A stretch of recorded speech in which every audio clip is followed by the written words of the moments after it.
ఓం విఘ్నేశ్వరాయ నమః. సంపూర్ణ రామాయణము యుద్ధకాండ 4వ అధ్యాయము. వెంటనే హనుమంతుడు జాంబవంతుడి పాదాలు పట్టుకొని, తాత, హనుమ నీకు నమస్కరించుచున్నాడు అన్నాడు. అప్పుడు జాంబవంతుడు, అందరినీ రక్షించగలిగిన వాడివి నువ్వే. ఆలస్యం చేయకుండా ఉత్తరక్షణం బయలుదేరి హిమాలయ పర్వతాలకు వెళ్ళు.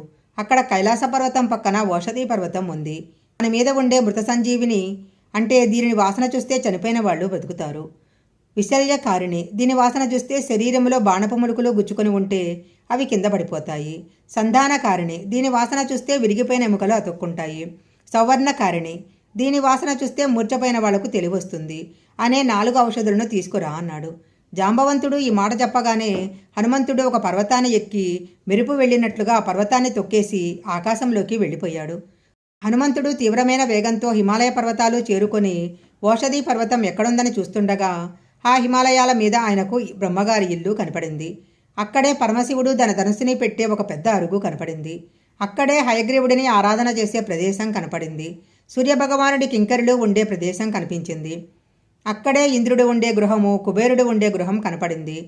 సూర్యభగవానుడిని విశ్వకర్మ చెక్కిన వేదిక కనపడింది. తరువాత ఆయన ఓషధీ పర్వతం కోసం వెతికాడు. ఆ ఓషధీ పర్వతంలోని ఓషధులు తమను ఎవరో తీసుకుపోవడానికి వస్తున్నారని, అవి తమ ప్రకాశాన్ని తగ్గించేసి లోపలికి అణిగిపోయాయి.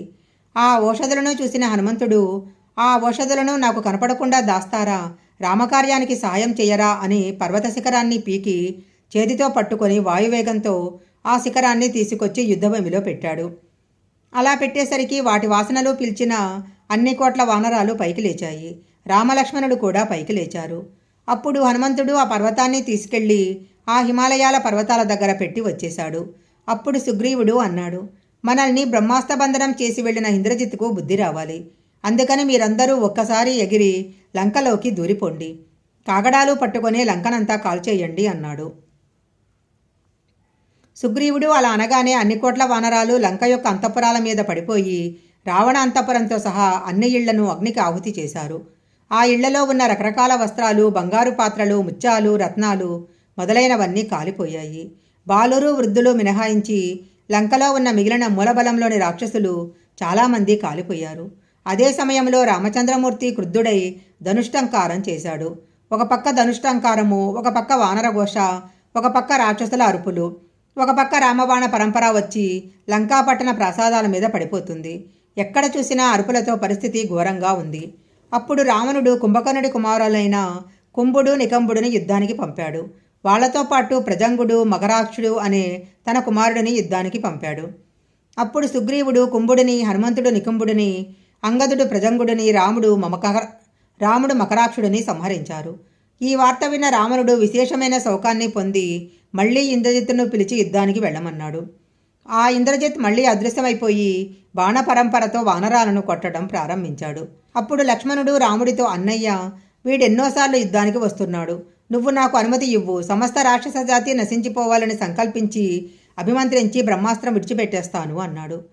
రాముడన్నాడు, పారిపోతున్న వాడిని, ప్రమత్తుడై ఉన్నవాడిని, కనపడకుండా మాయాయుద్ధం చేస్తున్న వాడిని, వెన్ను చూసి పారిపోతున్న వాడిని, శరణాగతి చేసిన వాడిని కొట్టకూడదు. పైగా బ్రహ్మాస్త్రం వేస్తే సమస్త భూమండలం శోభిస్తుంది. అందుకని ఒక్కడిని సంహరించటం కోసం అలాంటి అస్త్రప్రయోగం చేయకూడదు. మనం అదును చూసి వాడు ఎటువైపు తిరుగుతున్నాడో, బాణాలు ఎటువైపు నుండి వస్తున్నాయో చాలా నిశితంగా పరిశీలించు. ఇవాళ వాడు ఎక్కడో ఒకచోట దొరక్కపోడు. అప్పుడు తీవ్రమైన వేగం కలిగిన బాణాలతో ఇంద్రజిత్తును కొట్టి భూమి మీద పడేస్తాను. లక్ష్మణ, ఇది నా ప్రతిజ్ఞ అన్నాడు. రాముడి మాటలో విన్న ఇంద్రజిత్ ఇలా అనుకున్నాడు, ఈ రామలక్ష్మణులు నన్ను కనిపెట్టి కొట్టడానికి సిద్ధపడుతున్నారు. కాబట్టి నేను ఏదో ఒక మోసం చేసి రామలక్ష్మణుల దృష్టిని నా నుంచి మరల్చాలి అనుకొని ఆలోచించాడు. అప్పుడు ఆయన వెంటనే సీతమ్మను మాయచేత సృష్టించి తన రథంలో కూర్చోపెట్టాడు.